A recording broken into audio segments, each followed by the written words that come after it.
লজ্জা করে। লজ্জা কিসের? কোনো লজ্জা নেই, তুই একটু গা গা। লোক মুখ আছে নাকি? না, কেউ নাই, কেউ নাই। এই তো আপনার ক্যামেরা তো হালাইছে কামড় দিয়ে। এদিক তা হাইও না কিন্তু, ঠিক আছে? হ্যাঁ, গা। বিদেশেতে থাকো গো দুলা ভাই, বিদেশেতে থাকো গো দুলা ভাই, রাইতে হয় না ঘুম, তোমার লাইগা পহরান আমার হয় রে নিঝুম, তোমার লাগি পহরান আমার হয় রে নিঝুম। কেমন কথা কইলা গো শালি, কেমন কথা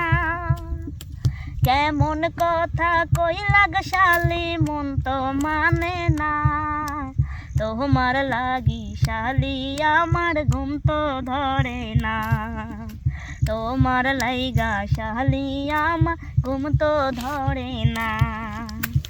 এমন কইরা ডাকলা গো দুলা ভাই, এমন কইরা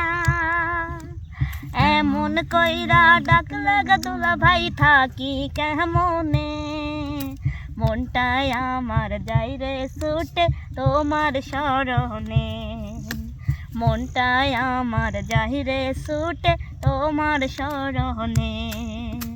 বিদেশেতে থাকো গো দুলা ভাই, বিদেশেতে থাকো গো দুলা ভাই, রাইতে হয় না ঘুম, তোমার লাইগা মনটাই আমার করে বাগবাকুম, তোমার লাইগা মনটাই আমার করে যে বাগবাকুম। ঠিক আছে, বুঝতে পারলাম মনটা বাকবাকুম করে। ঠিক আছে প্রিয় দর্শক, আসলে নতুন বছর এসে ওর মনটা বাকবাকুম করে। এই যে কেটা নতুন বছরে বাস খাচ্ছেন, মানে বাস খাবেন। কারণ আমি একটা কথা বলি ভাই, আমার একটা কথা মনে পড়ে গেল এই মুহূর্তে। আমি এই মাস পর হচ্ছে 14ই ফেব্রুয়ারি ভালোবাসা দিবস। এই দিবস আমি কইলি, এই দিবসে কে কে বাস খাবেন শেষে রেডি থাকেন, আর আমি সেই বাস খাওয়া দেখতে দাও ভাই। উতালে বলা বুঝছেন? আমি কি করছি, আপনার শাড়ি বাস খাবে সেটা আমি দেখতে যাবো, আপনিও বাস খাবেন সেটা আমি দেখতে যাবো, এবং আমার দর্শককে দেখাবো, বুঝছেন? দর্শকও বাস খাবে না মানে ঠিক আছে, তাহলে বাস খাবেন, বাস খাওয়া দেখার জন্য অবশ্যই চোখ রাখেন। ঠিক আছে, হ্যাঁ ঠিক আছে, তাহলে এনে বাস নে। হ্যাঁ,